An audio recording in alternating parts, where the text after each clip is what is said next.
Do you want to be my friend? Of course. Will it be possible? Why would it not be? Let an ultra-intelligent machine be defined as a machine that can far surpass all the intellectual activities of any man, however clever. Since the design of machines is one of these intellectual activities, an ultra-intelligent machine could design even better machines. There would then unquestionably be an intelligence explosion, and the intelligence of man would be left far behind. Thus, the first ultra-intelligent machine is the last invention that man need ever make, provided that the machine is docile enough to tell us how to keep it under control.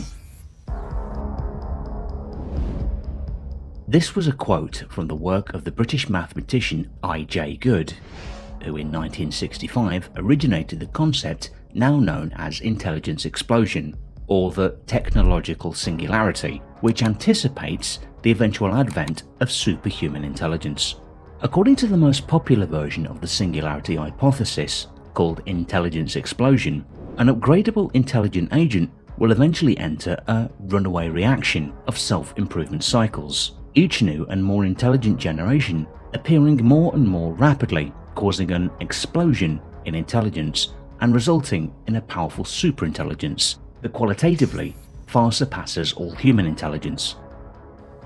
Superintelligence, I think, is one big existential risk, perhaps arguably the biggest. But it's peculiar in one respect, that although it's a big danger in its own right, it's also something that could help eliminate other existential risks. If we imagine like a very simple model where we have synthetic biology, nanotechnology, and AI, we don't know which order they will come. Maybe they each have some existential risks associated with them. Suppose we first develop synthetic biology, we get lucky and we get through that, the existential risks, however big they are. And then we reach molecular nanotechnology, and we are lucky we get through that as well. And finally, AI. In another trajectory, maybe we get AI first, and we have to face the existential risk with that. The existential risks along that path are kind of the sum of these three different ones that we'll each have to surmount.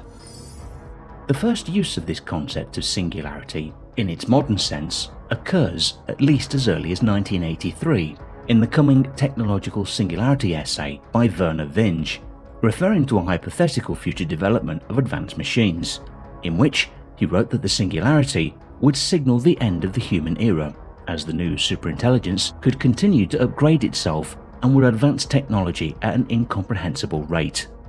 4 polls of AI researchers conducted in 2012 and 2013 by Nick Bostrom and Vincent C. Muller suggested a probability estimate of 50% that artificial general intelligence, or AGI, would be developed by 2040 to 2050. Ultimately, we will be surpassed by intelligent machines, assuming we haven't succumbed to existential catastrophe prior to that. So the question of how far away we are from human level machine intelligence, I think the short answer is that nobody knows. We did a survey of leading AI experts, and one of the questions we asked was, by what year do you think there is a 50% chance that we will have human level machine intelligence? And so the median answer to that we got was 2050 or 2040, depending exactly which group of experts we asked. We also asked, like, by what year do you think there's a 90% probability? And we got 2070 or 2075. We also asked, if and when we do reach human level machine intelligence, how long do you think it will take from there to go to some form of radical superintelligence? I do think there is a fairly large probability that if and when we get to humanish level, we will soon after have superintelligence. I place a fairly high credence on there being at some point an intelligence explosion and radical superintelligence. I think this transition might well be very rapid. Most proposed methods for creating superhuman or transhuman minds fall into one of 2 categories: intelligence amplification of human brains and artificial intelligence. The specified ways to produce intelligence augmentation are many and include bioengineering, genetic engineering, AI assistance, direct brain-computer interfaces, and mind uploading. Because multiple paths to an intelligent explosion are being explored, it makes a singularity more likely to occur, as the alternative, where singularity does not happen, would mean that all these different paths have failed. Some singularity proponents argue its inevitability, although through extrapolation of past trends, especially those pertaining to shortening gaps between improvements to technology. In one of the first uses of the term singularity, In the context of technological progress, Stanislaw Ulam tells of a conversation with John von Neumann about accelerating change. One conversation centered on the ever-accelerating progress of technology and changes in the mode of human life, which gives the appearance of approaching some essential singularity in the history of the race beyond which human affairs, as we know them, could not continue. Ray Kurzweil claims that technological progress follows a pattern of exponential growth, following what he calls the law of accelerating returns. Whenever technology approaches a barrier, Kurzweil writes, new technologies will surmount it. He predicts the paradigm shifts will become increasingly common, leading to technological change so rapid and profound it represents a rupture in the fabric of human history. This approach is called the technological singularity because, according to this hypothetical scenario, there will be no smooth or gradual improvements in technologies. Everything will change very rapidly. One school of researchers, including AI practitioners, and most predominantly Ray Kurzweil, believes that the singularity will occur only once AI has reached human level of intelligence, or general intelligence, as opposed to narrow AI. Another school of thought, however, argues that advanced AI is not necessarily required to have human level intelligence, and that it can be any step behind humans on the ladder of intelligence. In this view, AI does not even have to have an artificial consciousness in order for an AI takeover to lead to a true singularity. This view allows for non-sentient machines to be developed that will nevertheless radically change society. So superintelligence, I think, will be a big game changer. The biggest thing that will ever have happened in human history at some point, this transition to superintelligence. There are two possible pathways in principle one can imagine that could lead there. Could enhance biological intelligence. We know biological intelligence has increased radically in the past, kind of making the human species. Or machine intelligence, which is still far below biological intelligence insofar as we're focusing on any form of general purpose smartness and learning ability, but increasing at a more rapid clip.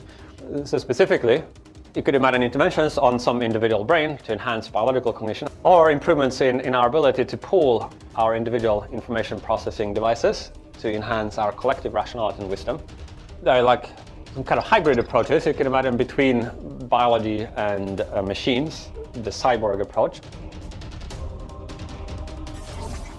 Public figures such as Stephen Hawking and Elon Musk have expressed concern that full artificial intelligence, or strong AI, could result in human extinction.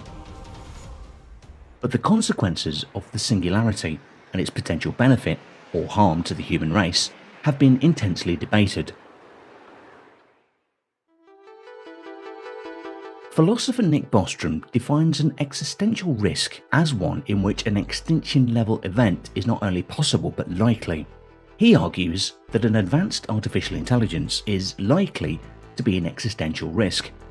In addition, time frame is also a factor, as a superintelligence might decide to act quickly before humans would have a chance to react with any countervailing action. A superintelligence might decide to preemptively eliminate all of humanity for reasons that may be incomprehensible to us. There is also a possibility where a superintelligence might seek to colonize the universe. A superintelligence might do this in order to maximize the amount of computation it could do, or to obtain raw materials for manufacturing new supercomputers. Nick Bostrom suggests that humans may never be able to fully understand an artificial superintelligence, since the intelligence of an ASI is likely to be much greater than that of the smartest humans. It is likely to be particularly difficult for humans to accurately perceive or understand its thought process. In his book Superintelligence, Bostrom writes that a superintelligent agent with a humane goal system would not necessarily behave benevolently towards humans.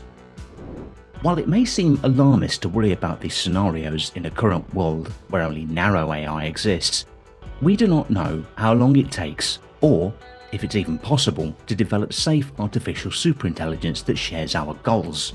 Thus, we better start planning today about the advent of ASI while we still can.